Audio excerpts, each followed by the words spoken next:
Tere, mina olen Henn Põlluaas, Riigikogu liige Isamaa ja vestlen Aku Soraneniga advokaadibüroost Soranen ja partnerid ja teemaks on relvaseadus. Et maailm on kahjuks täna olukorras, kus kõik riigid on ohustatud Vene agressioonist, eriti meie, Balti riigid, Soome, Poola, kes me oleme vahetus naabruses Venemaaga ja et me oleks suutelised vastu panema vaenlasele agressioonile, siis tegelikult riigikaitse kui selline on märksa laiapindsem kui ka rahvas on suuteline osutama põhiseaduses ette nähtud omaalgatuslikku vastupanu. Ja see puudutab just nimelt isiklikke relvi, nende olemasolu, laskeoskusi ja nii edasi. Mis oleks sellised olulised momendid siin juures, kas me vajame ainult seaduse muutmist või ka selliste üldiste hoiakute muutust?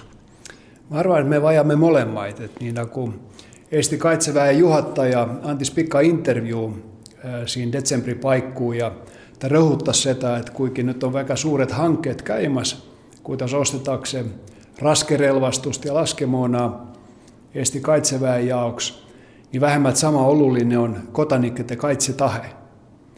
Ja kun mä hakkasin sitä natukene syvenemään sellessä, että kust sellainen kaitsetahe tulee ja milliset erineuvoset on tänään Soome ja Eesti kodanikete kaitsetahteessa, niin mä sain kiireesti aru sellaista, että niin Eestissä on kylläkin kahjuks paljon ihmisiä, kes mötlevät, että soja korralla peaks kohe pökenemään erä kuhukin välismaalle.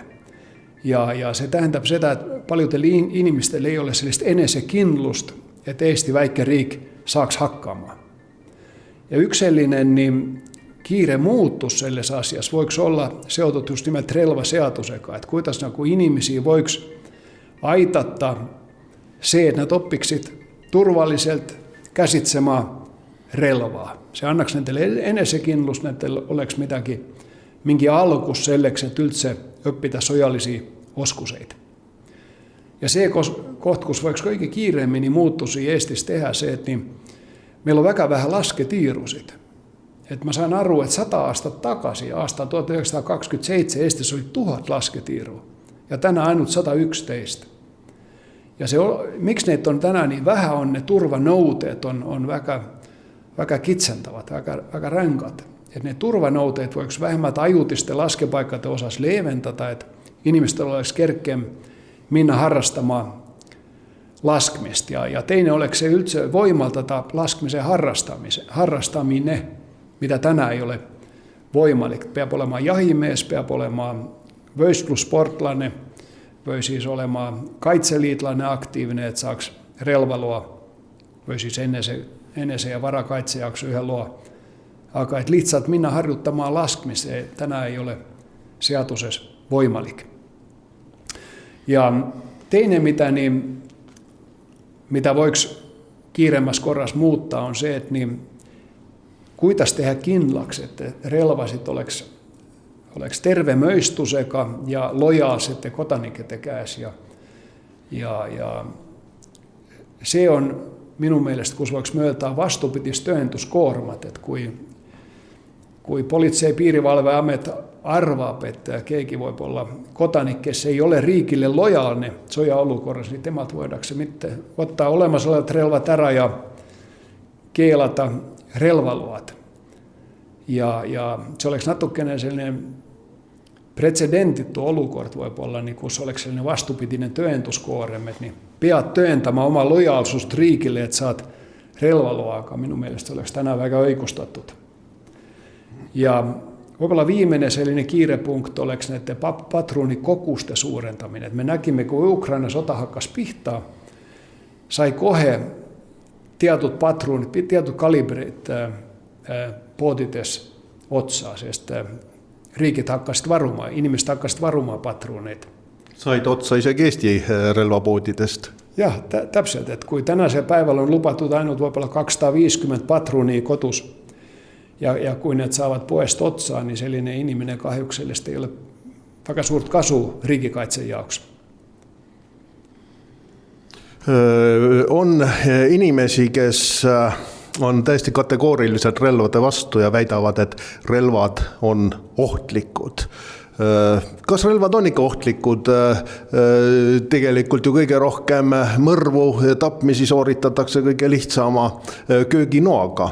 Et ohtlik on alati inimene, kelle käes relv on ja minu meelest just nimelt see, kui inimestel on laskeoskused, teadmised nendest, nad tunnevad seda ohutust, inimesed on ise proovinud lasta, siis see peaks neid hoiakuid muutma.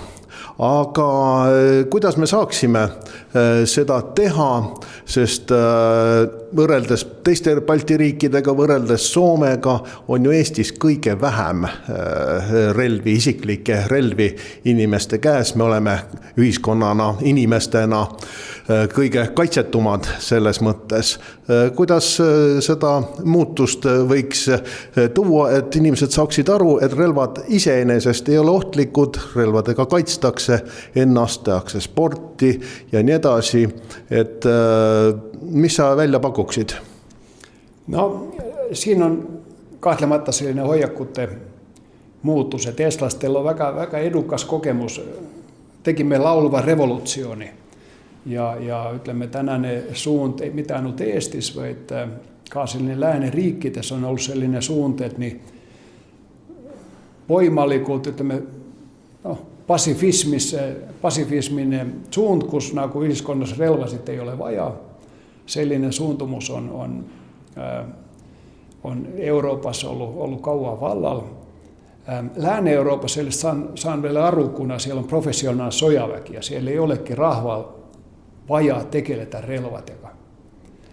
Aga se on väga halp näite Eesti jaoks, missä me olemme siinä suure Venemaa piiririik ja sama kõik teised Baltimaat, sama Suomessa. Me ei saa ottaa yleisöllis Lääne-Euroopan kaitsemudelit, kus niin professionaalinen sojaväki kaitsee meitä, vaan että se kaitsminen on kõikide kodanikete õigus ja kohustus. Ja kahtlematta sellainen põhillinen sojallinen kohustus on seotud relvadega. Se on oikein kerkkeen viisi oppida oma riikkiä kaitsmaan ja saada enesekindlust, että inimen saa mitäkin tehdä, on oppida laskemaan turvalliselta. Että sellaisen hoiakkuuden muutus oleks siinä Eestis vajaa läpiviia. Ja mä saan aru, että se ei ole väga pikk protsess. Mä saan aru, että se on väga pikk protsess, aga no sitä voiko alustaa jopa nendest koolitessa, tehdä sinne õhupyssyyn lasketiirut ja antaa lastele võimalus hakata harjoittamaan õhupussia. Jah, just nimelt, et inimestel oleks võimalus saada seda kogemust juba varem ja kõigil, mitte ainult nendel, kes siis kaitseväe läbivad. Aga isiklike relvade olemasolu tähtsust näitab ju ka väga hästi see, et 1941. aastal, kui venelased Eesti okupeerisid, siis esimese käsuna anti korraldus korjata eraisikute käest relvad ära, keelata erarelvade omamine. Ja see näitab ju, et nad kardavad seda. See on üks okas meie kaitsevõimes, üks siil, mida vaenlane kardab relvastatud rahvast ja ma väga loodan, et meil ei lähe seda vaja, aga kui läheb, siis peaksime me valmis olema. Et Agu, kas sul on paar sõna veel lõpetuseks ütelda? Muidu kahjuks meie intervjuu läheb liialt pikaks, teema on väga tõsine.